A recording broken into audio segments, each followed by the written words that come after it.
Hey, Gary, how's it going? Doing well, Leo. How are you doing? Good, good. So what were your thoughts from WWDC? Boy, there's so much. I think like a lot of people, just my immediate reaction was the Swift UI. I didn't hear rumors. I mean, I heard something about, declarative framework, but I didn't expect that. And sort of what seems to be the eventual abandonment of storyboards. So Yeah, that was the biggest shock to me. we had some rumors about like declarative programming. I think Gruber had talked about that, but people were just kind of like not making as big of a deal about it because I think everybody was like marzipan, right? And then Right. like now it's like Project Catalyst is kind of an afterthought. It's like, holy crap, they're replacing the entire UI framework. Right. UI kit, I think it's still vibrant. I don't think it's dead by any means because they've made some major improvements, it looks like, to the way table views and even more so collection views are done. But you can kind of see the writings on the wall. The writings on the wall, exactly. Yeah, it's like Swift. It's like Swift 4 years or 5 exactly. years ago.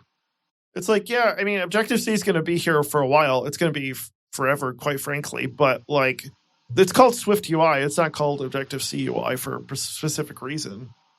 Right. And obviously companies have existing code bases. And if you were just starting out today, I still don't think I'd dive into Swift UI yet. Companies are going to need to support their existing projects for years.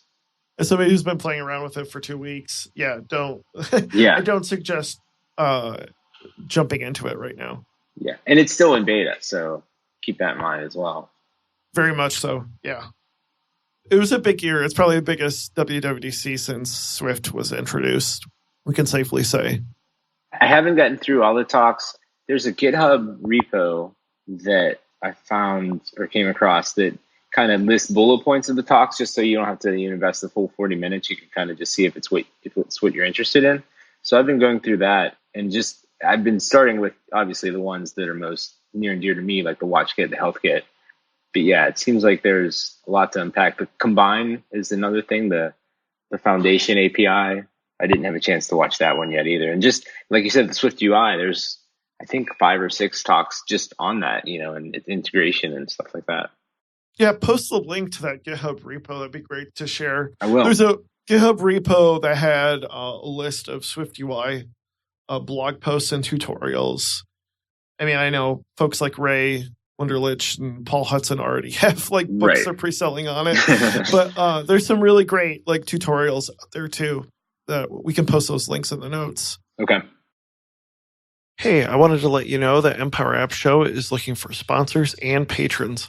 Our audience is growing and we'd love to showcase you, your company, and your product on our show. If you want to be a patron, you can find us at patreon.com/empowerapps.show. Or if you want to be a sponsor, reach out to me personally at leo@brightdigit.com. Your support is greatly appreciated, and we look forward to showcasing your business and product on our show.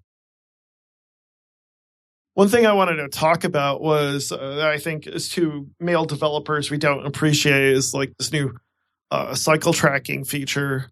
I think that's a big deal to a lot of folks, especially women, because I know like my wife and I, just to get personal, we dealt with infertility for about 5 years, and we had like these stickers and like a whole kit to track this stuff, and it was a pain in the neck. And then my wife, who's probably not as techie as I am, but pretty techie, found this really great app, and she used it for a while. And then we had found that the app ended up getting taken down because of it was using the system with the same name, and they didn't like that. So the folks who have that tracking system ended up giving them like a takedown notice, and it really sucked. So it's really good that Apple has kind of like jumped in and kickstarted this stuff, because I think it's going to help a lot of people, not just, infertility, but for a variety of reasons or health reasons that women have. It's that classic, Apple Sherlocking someone, right? And it sucks if you're the developer, but usually when Apple chooses to take something into their space, it usually benefits, obviously us, the consumers. So. Yeah, like I think with a lot of Sherlocking stuff, it's inevitable. Like anybody who builds a business around an app should understand like Apple could always Sherlock it. It's about making yourself valuable enough that folks who are really into it, like they're going to download one of your great workout apps, or they're going to download one of Dave Smith's workout apps or something like that, because it takes it to the next level. Whereas like Apple stuff is quite frankly free. And I think it also just gives some guidance to developers like, oh, that's pretty cool. You can do this and build on top of it. It's finding a niche that, in a space that, like, just for example, like one of my apps, Hockey Tracker, I mean, conceivably Apple could have some sort of a custom hockey tracking part of their workout app. But I mean, my thought is mine goes down to the level that it like tracks shifts during a hockey game. So like, it knows whether you're on the bench or whether you're on the ice, and then puts that number, tells you how many shifts you had and what the lengths were and things like that. It's kind of that level of detail that you think might be too zoomed in for an Apple app, which, knock on wood, makes me think that I'm safe with that app. But I know what you're saying. And the other one too isn't, at some point, I think they're taking on sleep tracking. Oh yeah, for sure. I think that's definitely down the line. Either they're gonna, what do they call it, acqui-hire one of the great apps, or they're gonna just make one their own. Yeah, which makes total sense. I mean, obviously the watch, I mean, I think that's one of the key probably use cases people use it for. Yeah, I use one. I think they're really helpful. Yeah, it's just a matter of understanding that as part of your business. So maybe now's a good opportunity, Gary, for you to introduce yourself and what's your specialty when it comes to the Apple Watch and HealthKit and workouts. Sure. I began in 2014. I'm self-taught. So traditionally, I'm an attorney. I went to school to be an attorney, went to law school, but I'm self-taught programmer. So when Swift was announced, that's when I jumped in. I had a little bit of coding experience before then, but that was really when I started building apps and releasing products into the store. And over time, I had it was basically just because I had ideas. There were existing things that I wanted to do with my phone that weren't possible. So I thought, well, I'll figure out how to do it and build it myself, and help my own need. And then maybe if somebody else is interested, make $1 or $2. So over time, I've built some weather apps, an app on top of the Pinterest SDK, a game based on the Twilight Zone. I'm a hockey player, and I think it was maybe 2.5 years ago. I didn't even think about using I've had the Apple Watch since Series 0, but I never really thought about using it in hockey. And then one of my teammates was using it in the locker room and said that, oh yeah, you could just start, an Apple Watch workout app. And then at the end of it, you could label it as hockey, which to me, it was just kind of a generic workout. And then you just kind of name it hockey. And I was like, I wonder if, there's some space to build a custom hockey app. So the best thing I did, which really helped me, was I posted in a hockey player Reddit and said, hey, I'm an iOS developer. I've done watch app development before, and I had this idea. And I got a lot of support from that community. And I was able to build a beta version of the app and then use those same Reddit members to transition them into a Slack community where, they're able to give me feature ideas or give me feedback. And to this day, I still, when I make a change in that app, I'll put up a poll in the Slack and have them vote on it. So it's user driven. And so that's really been my focus the last 2 years, is that Hockey Tracker app is kind of my flagship. I've also done one for soccer. So it's Soccer Tracker. And just most recently, another app called Sex Tracker, which is kind of along the same lines as tracking your metrics, your VO2 max and heart rates and that, but for intimacy. Interesting. Is it mostly branding that separates the apps, or is it, what are some of the specific features that each app might have? Well, yeah, good example. So for example, in hockey, you have this concept of a shift. And then you also, over time, I think there are 8 or 9 different session types. So, you could use it as a goalie. You could use it for pickup, for an open skate. There's a coach mode. There's a ref mode. And then you also, my focus of these apps have always been health and fitness and metrics, but you could also add your score of the game, how many goals you scored, how many assists, if you're a goalie, how many shots against, and those sorts of things. And then there's a notes section. Yeah, I mean, the biggest thing is just, hockey is kind of the algorithms that I built and everything are geared toward, being on the ice, again, those shifts. Whereas soccer is, more toward running. You don't have shifts. Some of them are the same. I mean, they track distance, they track speed.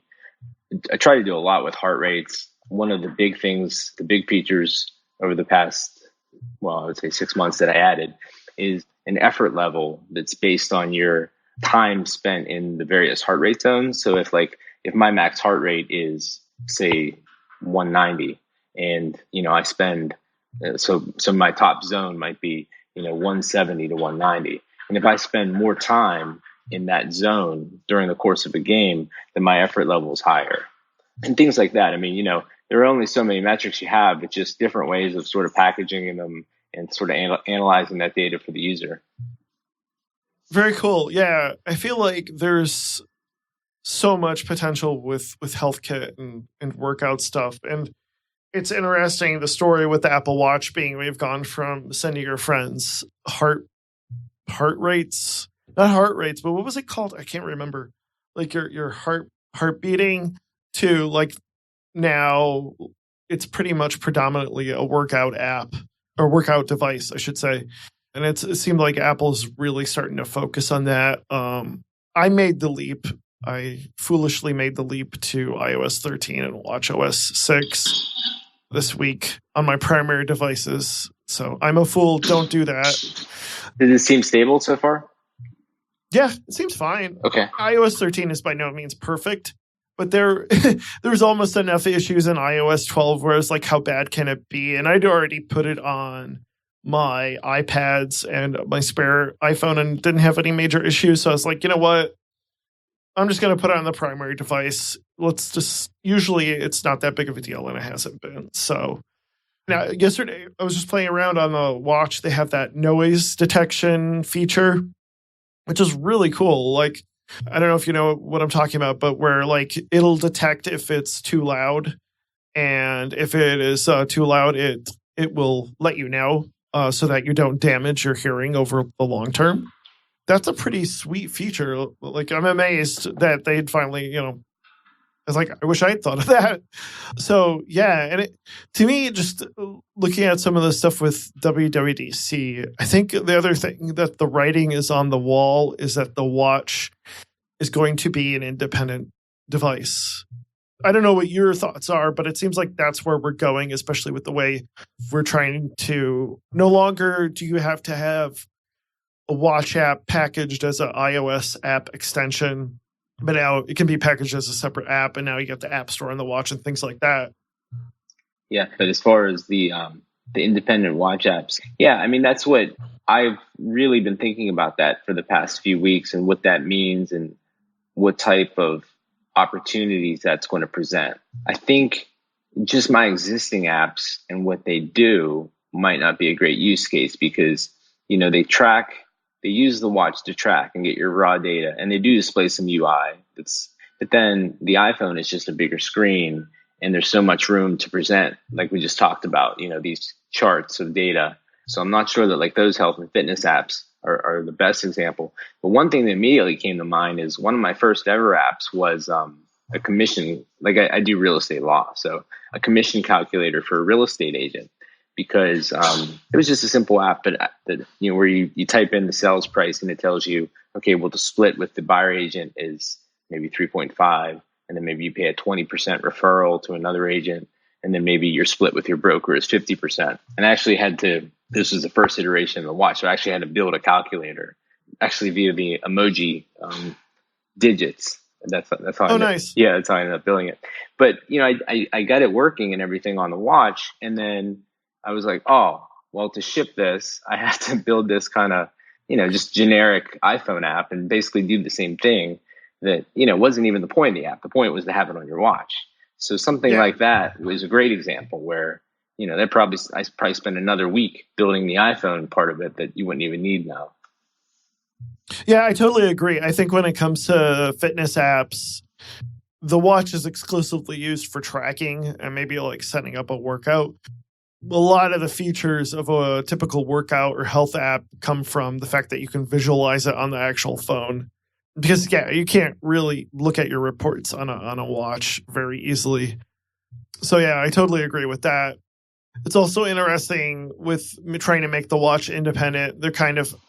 It seems like they're kind of not deprecating watch connectivity, but more like saying you really don't need it. And I don't know if they're trying to get you to kind of use HealthKit or some other server apparatus to communicate with the phone. Was that your impression?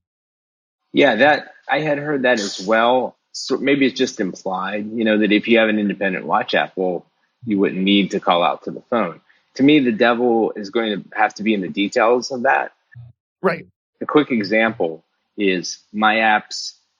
If you, for whatever reason, I'm sure there's a reason as far as CPU use or something like that. But if you query HealthKit on the watch for the user's body mass, you only get anything they've entered within the past 7 days. If you query it on the watch, on the iPhone, you get as far back as HealthKit started. I use that body mass in some of my calculations. So that's an area where I use watch connectivity because I have to call out, wake up the phone, make the phone query for the body mass, and then send it back to the watch. So, for them to deprecate watch connectivity, for me, they need to update HealthKit to be able to make that full, HealthKit call. Yeah, that's a really good point. Like how I think HealthKit, I'm just trying to think what else, but what other APIs you would want to directly connect with the iPhone with. But it seems like HealthKit would be the primary one where it's like the HealthKit data on the watch and the HealthKit data on the phone are not in sync. Right. Something else that came to mind, my apps currently don't do this, but if you want to put your watch app behind the paywall, there is no store kit on the watch. So if you want to check whether someone's subscription-based app, whether their subscription's expired or not, you need to use watch connectivity to that to call out to the phone and parse the receipt or something like that. Yeah, there you go. Yeah, and I'm sure there's going to be a ton of other APIs we haven't even thought of where it's like you pretty much need direct connection to the phone. Right. What I'm going to guess is at some point they're just going to add an API to HealthKit or StoreKit so that you can do that stuff directly on the watch. One of the other things I could see is how paranoid they kind of are about battery usage. I could see that being an issue because if you need to directly connect with the server or to the cloud, it's going to need to use Wi-Fi or cell connection in order to do that. And you can't just depend on Bluetooth for it, which I'm assuming that's what they want most apps to do is they'd rather they directly use Bluetooth as often as they can, just to save battery, essentially. Yeah, I agree. And I think, is it realistic to think of the watch as an independent device that would substitute an iPhone? Maybe in the future we'll have iPads where, when we want to scroll through Instagram, but maybe, Siri and maybe, the watch plus AirPods, would be robust enough that you could basically use voice dictation to basically do, all the commands and all the input with text fields that you would normally do on your iPhone. I think that's where they like the direction to go. Whether it's there now, yeah, I'm not so sure. But I know there'd be people, like I could see kids, especially being like, just giving them a watch and no iPhone and doing it that way as sort of like an iPod Touch substitute in a lot of ways. I have told people that I think 50 years from now, we'll be looked back as the generation that always, had our head down looking at our phone. And because I think when, glasses are finally a thing and it's just going to seem that we're cavemen the way we walk around looking at our phones. like one of those like 80s shows where they have like the big ginormous satellite phone in the car. Yeah, exactly. Totally. Yeah, and I think like especially with the glasses, like the other thing that like totally outside of the subject of the Apple Watch, but like the other writing on the wall is like AR-Kit. Like they constantly want to talk about that every year. You can kind of tell like glasses or some sort of augmented reality display is on their horizon at some point. Yeah, I think a lot of us as iOS developers, I know I haven't delved into AR-Kit too much, but I think we're always kind of keeping it in the back of our heads because as soon as they announce the glasses, then there's going to be this huge opportunity and we're all going to become, AR experts. Exactly. Yeah. I think the other thing, speaking of Swift UI, which is kind of the elephant in the room when it comes to WWDC, is looking at like the use cases of Swift UI. I don't think, like we've kind of discussed, Swift UI isn't perfect everywhere. But where I think it's a really good fit is on the watch. Like, I think that is probably, if you're going to develop a watch app and you're going to develop a UI, it almost seems like Swift UI would be the first place to start. And rather than like a lot of people want to just jump to the Mac and build their perfect Mac app in Swift UI using Catalyst, I think honestly, like Swift UI is a good fit for the watch if there's anywhere else. That's what I was thinking too. It seems, as far as the first place that you would want to like demo it, I think it would be a watch app. It reminds me of the Stack View. If you remember how the Stack View kind of started in WatchKit and then it was ported over to the iPhone. Yeah, exactly.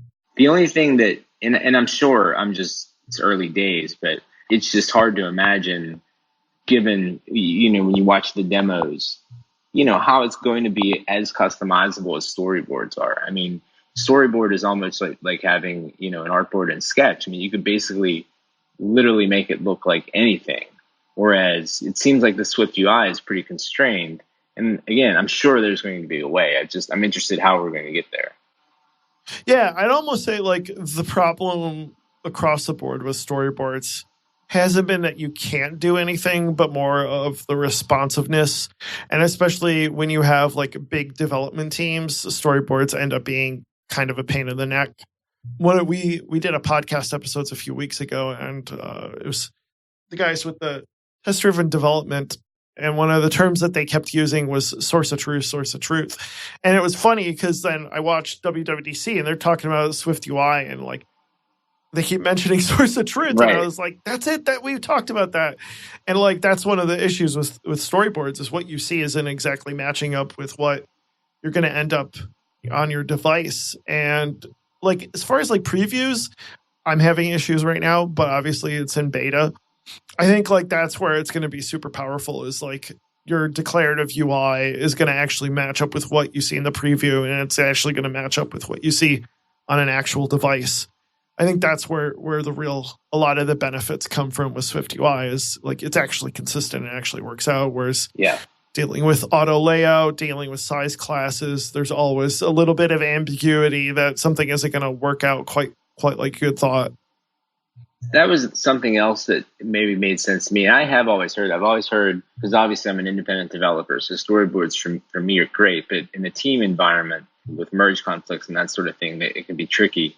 But the other thing was, it makes sense to me. I don't know about you, Leo, but just lately, maybe the past year or so, I mean, I have a new MacBook Pro with 32 gig of memory, but some of my complex iPhone UI, where I have, maybe stack views embedded 5 or 6 deep, and I get the beach ball just trying to move around a view.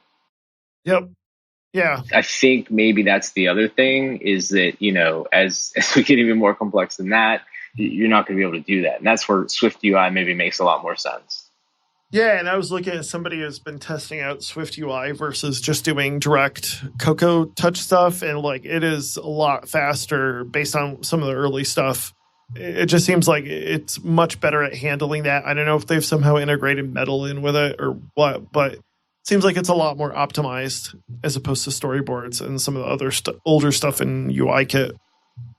Which makes sense. I mean, right, storyboards and interface builder date back to Next, and I think it's built in XML, right? So yeah. XML nobody has figured out how to crack. Yeah. As you may have heard, I will be speaking at 360 iDev in Denver on August 27th. If you're a developer in the Apple platform, you should highly consider attending this year. i360 Dev is a leading indie iOS, Mac, Apple Watch, and tvOS developer conference in the United States, and it's a great way to meet others in the community. Just go to 360iDev.com and use the promo code FriendsInHighPlaces to get 20% off. Again, that's 360iDev.com and the promo code FriendsInHighPlaces. I'm looking forward to seeing you there. So what, like based on everything you saw at WWDC, what do you think is the difference, or do you think there's been a big improvement or a bigger opportunity now to develop apps for the Apple Watch as opposed to like, say, a year or like 2 years ago? I think maybe the most interesting announcement was this Apple Watch App Store. And again, that's something that conceptually I'm not sure how will play out, whether people will want to buy or, maybe it'll be like iMessage apps and how that, I don't think that's really caught on the way Apple thought it would. I mean, as far as from a developer's perspective, I don't know about you, but just anecdotally, it seems like everywhere I go, no matter what generation, I see more and more Apple Watches. Yes. I don't know. That's definitely been the case over the last year or two. Yeah, and I don't know what their sales numbers are, but it seems like they're doing well. And especially in the health and fitness. I mean, I think when the Apple Watch was originally came out, we didn't really understand how it was going to be used. We thought maybe we'd want to read tweets and read Instagram and read Facebook on it. Turned out that wasn't the case.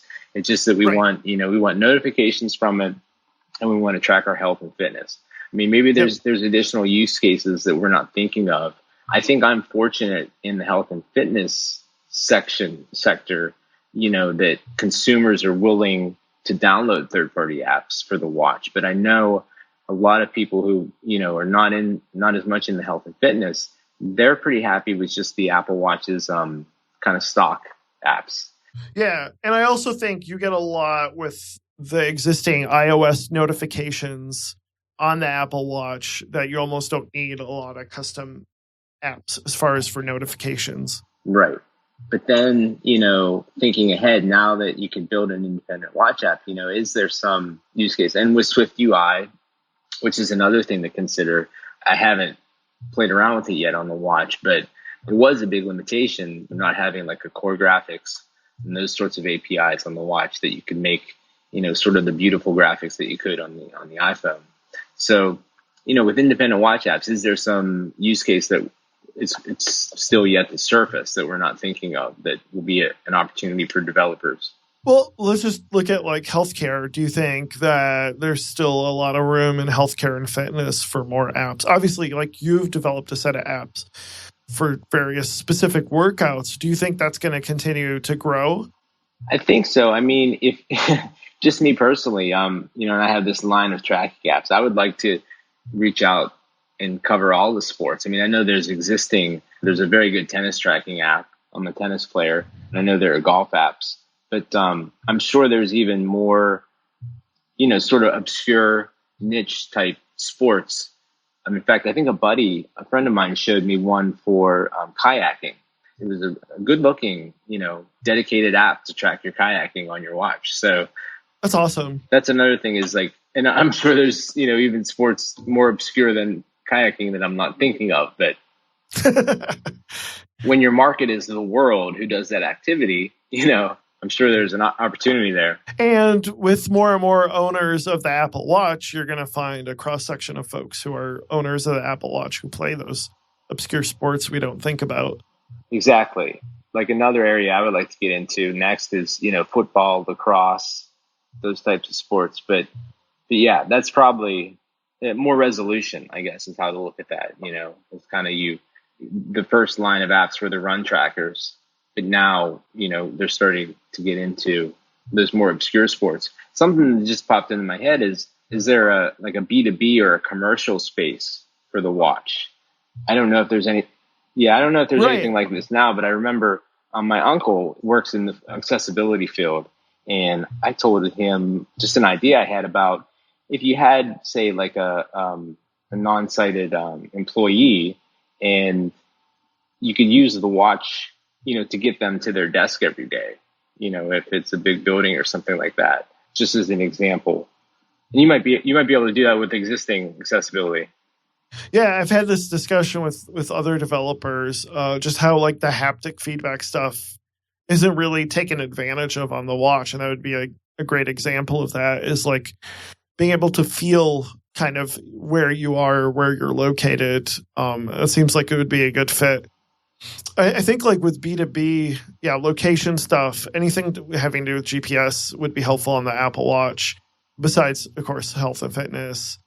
And anything where you need like more advanced notifications, that would be really convenient on the Apple Watch. And I'm just trying to think what other industries could really take advantage of having such a small, convenient device like that. Yeah, I agree. I remember too, I was treated about a year ago. I actually, ironically enough, broke my ankle playing hockey, but my doctor had an Apple Watch and I asked her about it. And she said she mostly used it for, her calendar.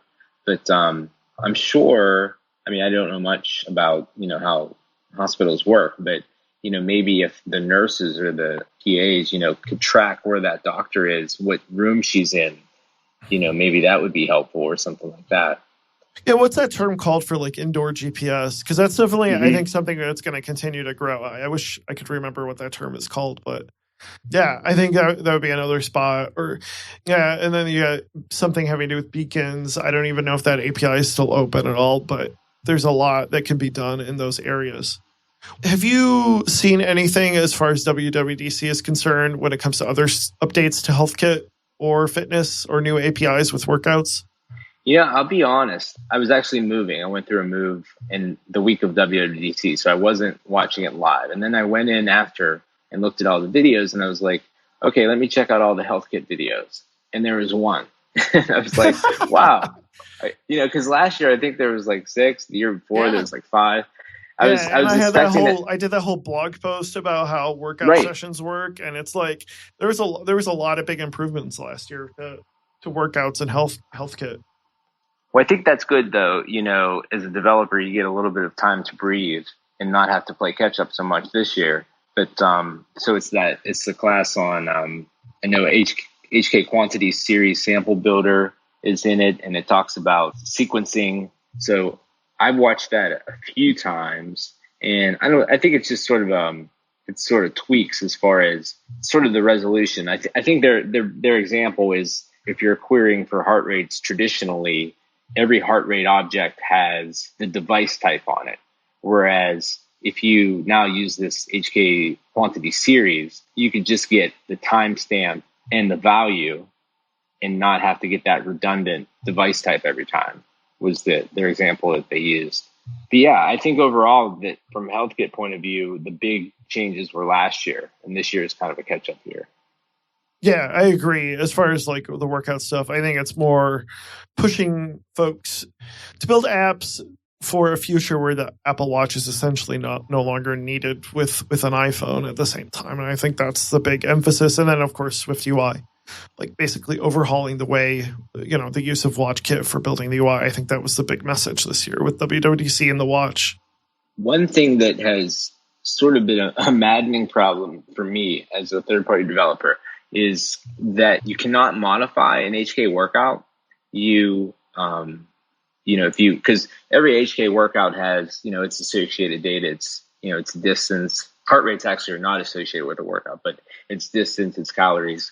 But then it also has metadata, which you can basically package anything you want in that metadata. But you can't modify a workout. And I'm sure Apple has their reasons. But what you're forced to do this dance anytime, say the user wants to add a note to a workout. Well, I have to make a copy of the current workout, add the new note field to it, save that new updated workout, and then delete the old one. And just, I'm not sure why, but you get a lot of errors back from Apple. It's an object. It's actually object failed to find object for deletion whenever you try to delete it. And I've had that problem for a long time. And if you Google around, Strava, I think, has the exact same problem because users complain on iOS about duplicate workouts. And that's really, I think, what the problem is because when you try to add something to a workout or resave it and you don't delete the old, you end up with a duplicate. So that was something that I was kind of hoping to get solved. And if I would ever attend WWDC, that would be a great question for a lab. But yeah, there was nothing that I heard that would solve that issue for me. What do you see as other APIs that you think are missing for the Apple Watch or specifically HealthKit? I think HealthKit's very robust. I'm excited about where they're going as far as the integration of, they're partnering with some of the bigger hospitals, and now you can pull down your data from your providers now into the HealthKit app. Okay. Yeah, and as a third-party developer, to me, there's opportunity there because now you have actual health. Obviously, you have to be sensitive with it. And obviously, Apple's going to require the appropriate authorizations. But provided you get it, there's probably amazing use cases, and opportunities for third-party developers. But one thing that is limiting, I think, is that it is only available on the iPhone and the watch. So when we talk about, marzipan, to me, that was never super realistic about it, because until HealthKit is available on the Mac or on the iPad, I can't really build my apps on those platforms. How is HealthKit stuff? I always am uncertain. Is some HealthKit stuff in the cloud, or is it all on device, or how does that work exactly? It's cloud-based. Okay, it is cloud-based. It's at a high level. So technically, it would be feasible to have that data available on the Mac or on an iPad. Well, I think the problem is, just like, nuts and bolts from a developer, you couldn't open up. Just on the iPad, for example, you have to, before you perform your authorization, you have to make sure the device, that HealthKit is available. And that's where you would fail on the iPad. Right.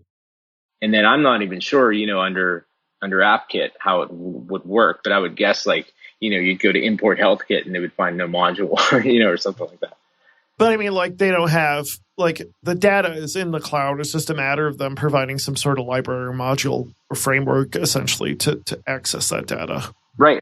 Maybe that's underway and, we just haven't heard about it, but it's obviously a big part of Apple's, APIs. So when they talk about wanting to, with one click, push apps from the iPad to the Mac, it seems like it's a big segment of apps that they could, with just an easy tweak on their end, make that data available. Yep. Yeah, I agree. Because I know my users would love, think about it, on a 12.9-inch iPad Pro to see, your data from your workout graphed. It would be beautiful. Yeah, that's exactly what I'm thinking is you want to see that data on the iPad. Maybe Mac would be the next spot, maybe the web. And I think it would be great to have that stuff available because it's visualization. That's where a lot of this workout stuff is super helpful, is being able to visualize it and see it. Do you think that there's going to be a new watch this year? That's a good question. So we just had the Series 4. I guess that was last year. Yeah. I'm not sure their release cycle is. Does it seem like it's every 2 years? Is it? Okay. I think just improving the sensors. I know sometimes, my users, for example, they'll say, "Hey, I was playing soccer and it said I ran 35 miles per hour, and I don't think that's possible." And, say, "Well, my app isn't really taking the reading. It's the Apple Watch sensors, and we're still at the infancy of wearable technology. So I think over time the sensors will just get more accurate." I don't know if it's ever been thought about, but just a simple use case, I've always wanted to know either body temperature or room temperature, adding a thermometer in the watch. I agree completely. I think that would be great. Humidity, stuff like that. Because I think a lot of it, they think, you can just depend on the web to kind of tell you the local temperature. But, yeah. Sometimes it's nice to have room temperature and body temperature and stuff like that as well. Mm-hmm. Obviously, you can go down the whole rabbit hole of all those sensors. Diabetes, I think, is a super huge market. I think that they want to crack. We know that. There's been reports about that. And some of the other stuff like blood alcohol levels, I could see them working on that somehow without having to, do anything to poke a person, essentially. That's actually something I'm very interested in. And I think it's sort of like the glasses, whenever that is able to get, whenever technology is able to catch up there, we are able to sort of access the blood. Obviously Theranos is in everybody's mind, but if something akin to Theranos, but was, actually worked, right. It could be possible. Not just smoke and mirrors. Right, exactly. And it wouldn't surprise me if Apple, was the first one to figure it out. If there's some way that you could, just get enough blood to be able to analyze, I just think, to me, that's where healthcare, that's where the future is going to be, is that I don't think cancers are necessarily going to, quote unquote, cure it. But I think if we have 24/7 monitoring of blood markers, the instant that cancer begins to develop, if you could start to treat for it instead of having to wait 6 months for your next checkup, I think that's really where we'll start to be able to fight these diseases better. Yeah, I agree completely. And I think that's kind of where the long-term future of the Apple Watch will be, is a lot of that other HealthKit stuff that's so important to people's daily lives. Gary, thank you so much for coming on. Anything else you wanted to talk about before we close out? The only other thing I had in my notes was I haven't got to watch it yet, but just looking through that site, I said I'll post in the notes, but it was a talk called Good Developer Habits. It looks really good, so I'm excited to check that out. Yeah, that sounds awesome. We'll post that in the notes as well. Are you on Twitter, or how can people get a hold of you? Sure. My company is MindArc LLC, so if you wanted to check out any of my apps, you can just go Google the App Store and MindArc, MYNDARC. And then I'm at Gary Sabo on Twitter. Awesome. And then if folks want to get a hold of me, you can find my company at BrightDigit, brightdigit.com. It's at BrightDigit on Twitter and Instagram, and BrightDigit on Facebook. I am looking for new contract work. So if you are a company that needs help with building a custom iOS app or a watch app, especially in the way the Apple Watch has been growing and becoming more and more powerful, definitely reach out to me. You can reach me, Leo, at brightdigit.com. Gary, thank you so much for coming on the show. Thanks for having me, Leo.